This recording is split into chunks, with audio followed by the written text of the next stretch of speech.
Welcome to the data structure chapter. আজকের video থেকে আপনারা ডাটা স্ট্রাকচার সম্পর্কে ব্রিফলি জানতে যাচ্ছেন। এর আগে আপনারা অনেক কিছু শিখে তারপর আপনারা এই চ্যাপ্টারে আসছেন। যেমন আপনারা অ্যালগরিদম শিখেছেন, আপনারা অনেকগুলো প্রবলেম সলভ করেছেন এবং আপনার টাইম কমপ্লেক্সিটি, স্পেস কমপ্লেক্সিটি সম্পর্কে এখন হিউজ একটা আইডিয়া হয়ে গিয়েছে আপনাদের। এখন আপনারা ডাটা স্ট্রাকচারগুলো শিখবেন খুব ইজিলি এবং খুব মজা করতে করতে। অনেকে মুখে শুনে শুনে থাকবেন আপনারা ডাটা স্ট্রাকচার অনেক কমপ্লেক্স একটা জিনিস। অফকোর্স না, এটা কিন্তু সত্যি না। ডাটা স্ট্রাকচারটা তো মেইনলি হচ্ছে আপনার বোঝার জিনিস। আপনি যদি বুঝতে পারেন ইমপ্লিমেন্টেশনটা আপনার জন্য খুবই ইজি। আর ডাটা স্ট্রাকচারটা তো অনেক বেশি পাওয়ারফুল একটা কনসেপ্ট, যে কনসেপ্টটা আপনার জানতে হবে অ্যাজ এ প্রোগ্রামার। আপনি যদি প্রোগ্রামিং লাইনে যদি আপনার ক্যারিয়ারটা করতে চান তাহলে নিশ্চয়ই আপনাকে ডাটা স্ট্রাকচার জানতেই হবে এবং খুব ভালো লেভেলে না জানলেও মোটামুটি জানতে হবে। এটাই হচ্ছে আপনাকে মাথায় রাখতে হবে। এই ভিডিওগুলোতে আপনাদের সাথে অনেক কিছু আলোচনা করব, অনেকগুলো প্রবলেম সলভ করব এবং আপনাদেরকে প্রবলেম সলভ করার অ্যাপ্রোচ দেখিয়ে দিব।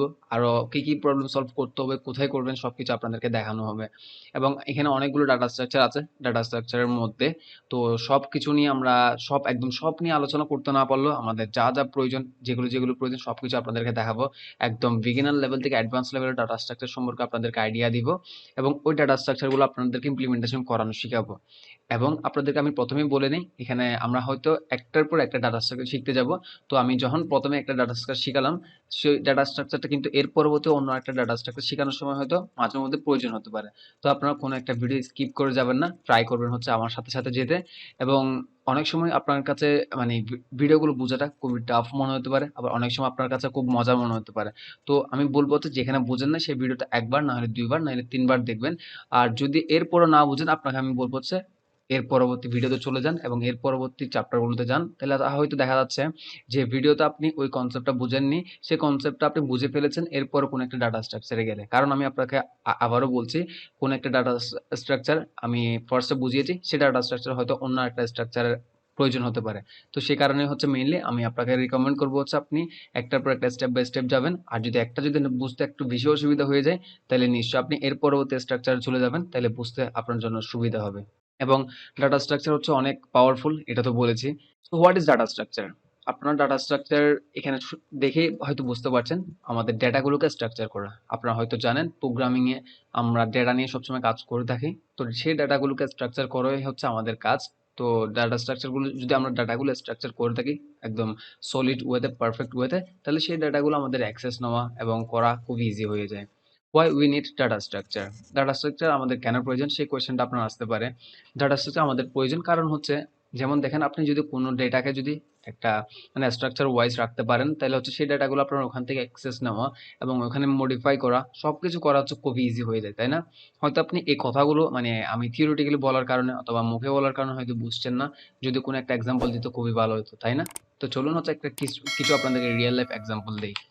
যেমন এখানে দেখতে পাচ্ছেন তিনটা ইমেজ রেখেছি, একটা হচ্ছে ব্যাগ, একটা হচ্ছে ওয়ারড্রপ, আর একটা হচ্ছে পানির জার।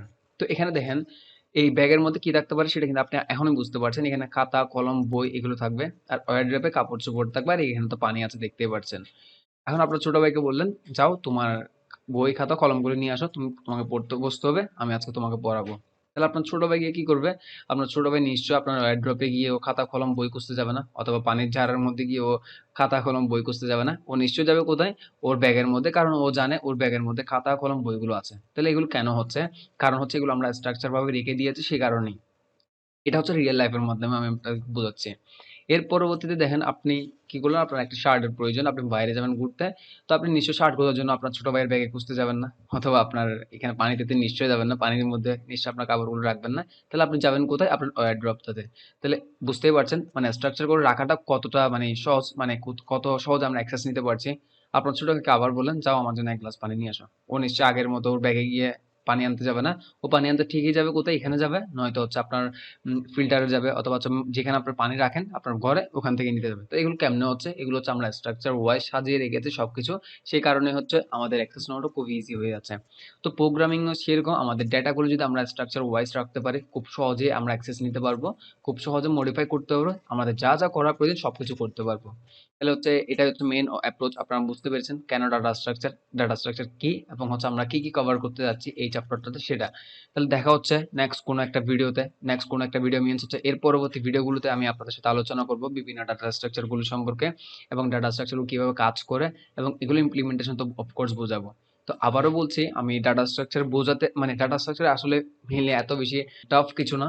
এটা হচ্ছে মেইনলি হচ্ছে বোঝাটাই হচ্ছে মেইন জিনিস। তো আমি এখানে কিন্তু অনেক ধরনের অ্যাপ্রোচ আপনাকে বোঝানোর ট্রাই করব। যেমন কোন একটা ডাটা স্ট্রাকচার বোঝাতে গেলাম, তখন হচ্ছে আপনাকে প্রথমে আমি এটা থিওরিটিক্যালি বোঝানোর ট্রাই করব। এরপর হচ্ছে ইমপ্লিমেন্টেশনে যাব। তো হয়তো মাঝে মধ্যে দেখা যাবে আমি একটা ডাটা স্ট্রাকচার বোঝাতে ২ টা ভিডিও সময় নিচ্ছি। যেমন হচ্ছে এক প্রথমে একটা এক্সাম্পল দিয়ে বুঝালাম, এর পরবর্তী ভিডিওতে অন্য একটা এক্সাম্পল দিয়ে বুঝালাম। হয়তো আপনি প্রথম এক্সাম্পলে আপনি বুঝে গিয়েছেন, বাট আপনার দ্বিতীয় ভিডিওতে আপনার প্রয়োজন নেই। বাট আমি দ্বিতীয় ভিডিওতে তাও রাখবো মাঝে মধ্যে, সবসময় না অফকোর্স। কারণ হচ্ছে যাতে সবাই আমার ডাটা স্ট্রাকচারের ভিডিওগুলো দেখে সবাই বুঝতে পারে, খুব সহজে অ্যাক্সেস নিতে পারে সবকিছু। আর ওর যাতে ডাটা স্ট্রাকচার শেখাটা মানে খুব সহজ হয়, সেই কারণেই হয়তো মাঝে মধ্যে আপনাদের বিরক্ত লাগতে পারে। এগুলো ক্ষমা সুন্দর দৃষ্টিতে দেখবেন। আর আপনারা এই ডাটা স্ট্রাকচার মানে আমার এই প্লেলিস্ট শেষ করলেই বুঝতে পারবেন ডাটা স্ট্রাকচার অ্যালগরিদম কত ইজি এবং কত সহজে শিখতে পারি আমরা সেসব কিছু। তাহলে দেখা হচ্ছে নেক্সট ভিডিওতে। ততক্ষণ ভালো থাকবেন, সুস্থ থাকবেন আর আমার জন্য দোয়া করবেন। আসসালামু আলাইকুম।